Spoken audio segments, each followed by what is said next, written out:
جب سلطان صلاح الدین ایوبی نے بیت المقدس کو فتح کرنے کے لیے جب اپنے لشکر کشی کی تو سلطان صلاح الدین ایوبی کی لشکر کی پہلی صف میں جو مجاہدین تھے وہ کوئی اور نہیں غوث اعظم کے شاگرد تھے۔ اگر غوث اعظم کی سیرت طیبہ سننی ہے، پتہ ہے سرکار غوث اعظم کس زمانے میں پیدا ہوئے تھے؟ 470 ہجری تھی وہ جس سال پیدا ہوئے غوث پاک، اور اس وقت خلافت بنو عباس کا دور تھا۔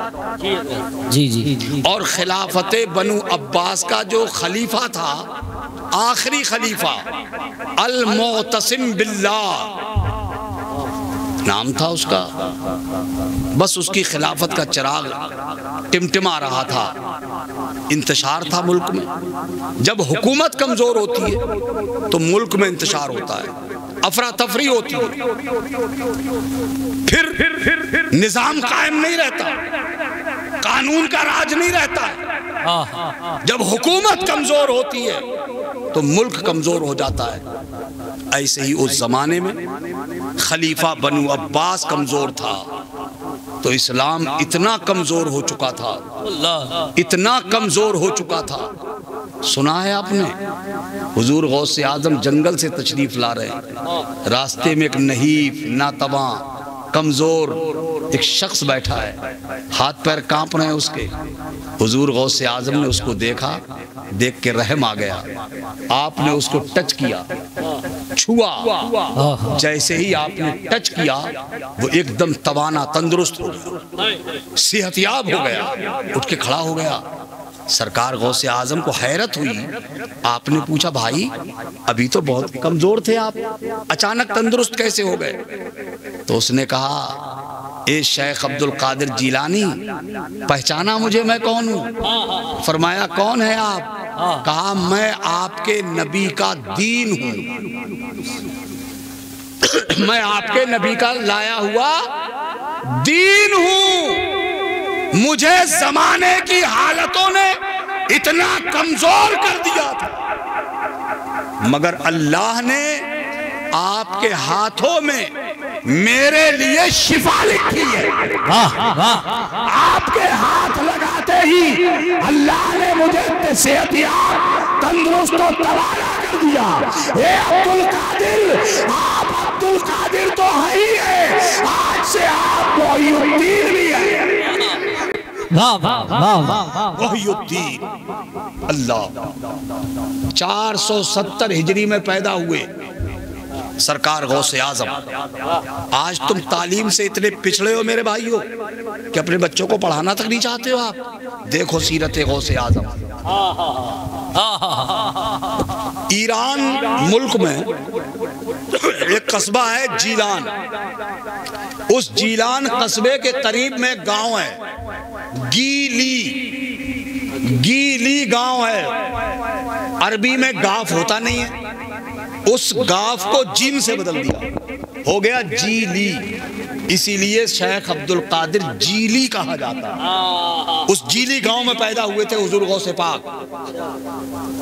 پیدائش سے لے کر 18 سال کی عمر تک اپنے گاؤں میں اور اطراف کے علماء سے آپ نے تحصیل علم کیا۔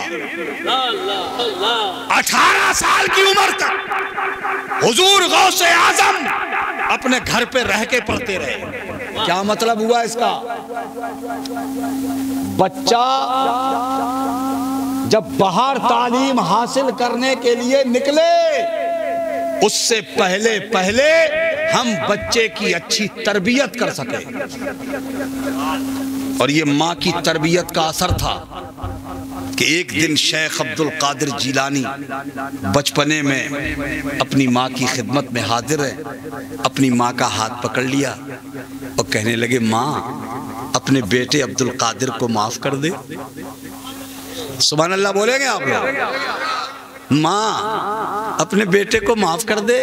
اللہ اکبر، اتنے لوگ بیٹھے ہو، اپنے اپنے سینے پہ ہاتھ رکھ کے بتانا، اللہ اکبر، اتنے لوگ بیٹھے ہو، اپنے اپنے سینے پہ ہاتھ رکھ کے بتانا، اللہ اکبر، اتنے لوگ بیٹھے ہو، اپنے اپنے سینے پہ ہاتھ رکھ کے بتانا، اللہ اکبر، اتنے لوگ بیٹھے ہو، اپنے اپنے سینے پہ ہاتھ رکھ کے بتانا ماں باپ تو ہمارے بھی ہیں نا، کبھی ہم کو بھی اتنی توفیق ہوئی کہ ہم کبھی رات کے اندھیرے میں اپنی ماں کے حجرے میں جائیں، ماں کے کمرے میں جائیں، اپنی ماں کے پاس بیٹھ کر اپنی ماں کا ہاتھ پکڑ کے اپنی ماں سے کبھی کہیں ماں اپنے بیٹے کو معاف کر دے، ہو سکتا ہے کبھی مجھ سے کوئی ایسی غلطی ہو گئی ہو جس سے تمہارا دل دکھ گیا ہو، اماں مجھے معاف کر دو۔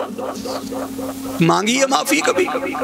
کبھی گئے ہو رات کے اندھیرے میں اپنے باپ کی چارپائی پر، کبھی ان کی بالی پہ بیٹھ کر اپنے والد کا ہاتھ اپنے ہاتھوں میں لے کر کبھی چوم کے اپنے باپ کا ہاتھ کبھی کہا ہے ابا ہو سکتا ہے مجھ سے کوئی لفظ غلط نکل گیا ہو جس سے آپ کے دل کو تکلیف ہو گئی ہو، ابا اپنے بیٹے کو معاف کر دو۔ مانگی ہے کسی نے معافی؟ نہیں، ہمیں اتنی توفیق نہیں ہوتی۔ ارے تم ماں سے معافی مانگ کے تو دیکھو، یہ ماں کا دل ہے، تم نے کتنا ہی دکھایا ہو، تم نے کتنا رلایا ہو، کتنی تکلیف پہنچائی ہو، تم ایک بار ماں کی معافی مانگ کے دیکھنا، تمہاری ماں تمہیں صرف معاف نہیں کرے گی بلکہ پکڑ کے تمہیں اپنی چھاتی سے لگا۔ یہ ماں ہے، زندہ باد زندہ باد کر کے دیکھو۔ مگر ہم تو بوجھ سمجھتے ہیں انہیں، بڑھاپے میں پہنچ گئے ماں باپ بوجھ ہیں ہمارے سر پر، انہیں بوجھ نہ سمجھو، یہ بڑی عظیم دولت ہے تمہارے لیے، تم مقدر والے ہو، تقدیر والے ہو کہ تمہارے ماں باپ زندہ ہیں، ان کی قدر نہیں معلوم۔ ہماری آنکھیں سلامت ہیں نا تو ان آنکھوں کی قیمت کا اندازہ نہیں ہے تمہیں، ہمارے ہاتھ اچھے ہیں تو ہمیں اپنے ہاتھوں کی قیمت کا علم نہیں، ہمارے پیر سلامت ہے تو پیر کی قدر ہمیں نہیں معلوم۔ ان آنکھوں کی قیمت جاننی ہے تو کسی اندھے سے پوچھنا، کسی ایسے شخص سے پوچھنا جو اندھا ہو گیا کہ آنکھوں کی قیمت کیا ہے۔ ان ہاتھوں کی قیمت جاننی ہے اس سے پوچھنا جس کے دونوں ہاتھ کٹ گئے ہوں، ان پیروں کی قیمت جاننی ہے تو ان سے پوچھنا جس کے دونوں پیر لولے ہو گئے۔ ماں باپ زندہ ہیں، تمہیں ان کی قدر نہیں معلوم، اگر ان کی قدر جاننی ہے تو کسی ایسے بچے سے پوچھنا جس بچے کے بچپنے میں ماں باپ مر گئے، اس بچے سے پوچھنا بیٹا ماں کیا ہے اور باپ کیا ہے، قدر جانو ماں باپ۔ سرکار سیدنا شیخ عبد القادر جیلانی اپنی ماں سے کہتے ہیں ماں اپنے بیٹے کو معاف کر دے۔ اللہ، آپ کی والدہ محترمہ حضرت سیدہ ام الخیر ارشاد فرماتی بیٹا عبد القادر کون سی ایسی غلطی کر دی ہے تم نے کہ معافی مانگ رہے؟ کہتے ہیں ماں پہلے معاف تو کرو۔ سبحان اللہ، سبحان اللہ بولو یار، سبحان اللہ۔ ماں پہلے معاف تو کرو بعد میں بتاتا ہوں۔ اچھا ماں تو ماں ہوتی ہے نا، کہہ دیا ٹھیک بیٹا میں نے معاف کر دیا، مگر بتاؤ عبد القادر کیوں معافی مانگ رہے ہو؟ کہا ماں وہ دن یاد ہوگا نا آپ کو جب میں آپ کے پیٹ میں تھا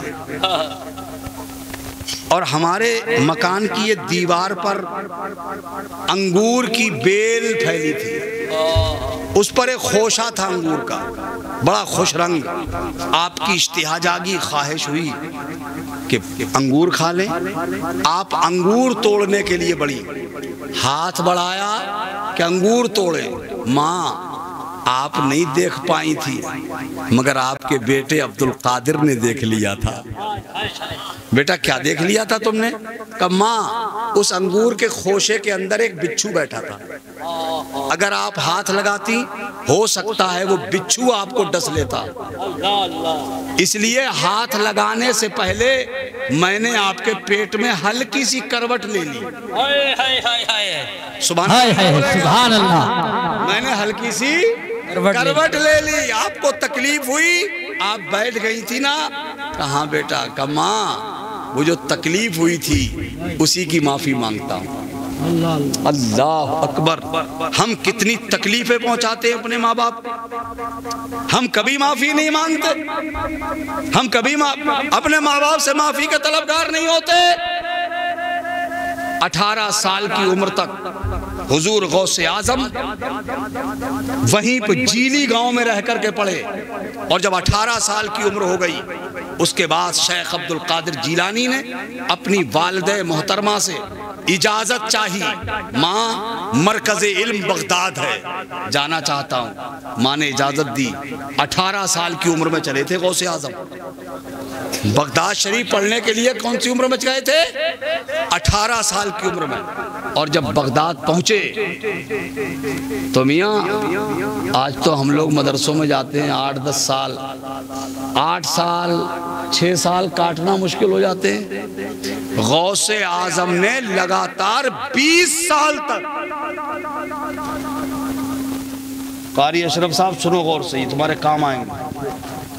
حضور غوث اعظم نے 18 سال کی عمر تک تو یہاں پڑھا، علوم عقلیہ اور نقلیہ سے یہاں آپ نے اپنے آپ کو مزین کیا، اور بغداد پہنچنے کے بعد آپ کے شیخ اور آپ کے استاد گرامی حضرت ابو سعید مخزومی رحمت اللہ تعالی علیہ سے اور اساتذہ کرام سے 20 سال تک پڑھا۔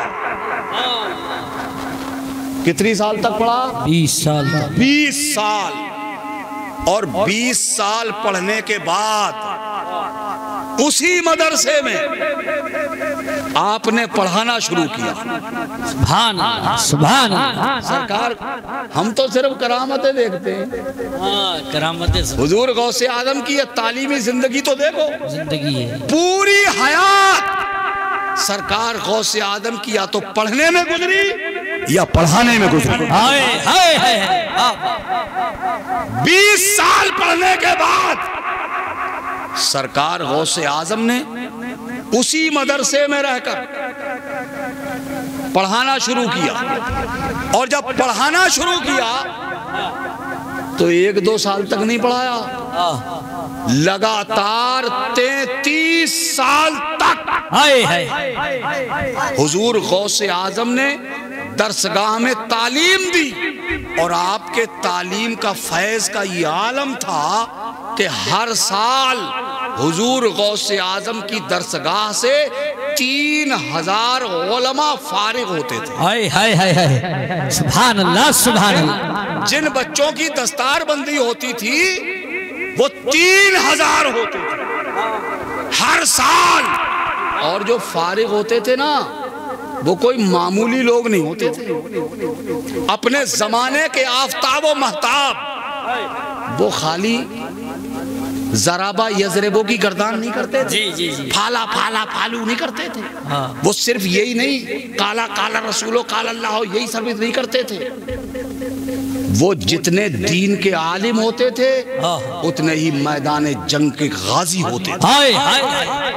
آپ کو معلوم ہونا چاہیے، جب سلطان صلاح الدین ایوبی نے بیت المقدس کو فتح کرنے کے لیے جب اپنے لشکر کشی کی تو سلطان صلاح الدین ایوبی کی لشکر کی پہلی صف میں جو مجاہدین تھے وہ کوئی اور نہیں غوث اعظم کے شاگرد تھے۔ غوث اعظم کے شاگردوں کی تعداد تھی۔ کیا بات ہے۔ اور جب بیت المقدس فتح ہو گیا اور بیت المقدس کے منبر پر جس نے سب سے پہلے کھڑے ہو کے خطبہ دیا تھا وہ سرکار غوث اعظم کے براہ راست شاگرد تھے۔ سبحان اللہ۔ یہ سب کون پڑھے گا غوث اعظم کی زندگی کے پہلو؟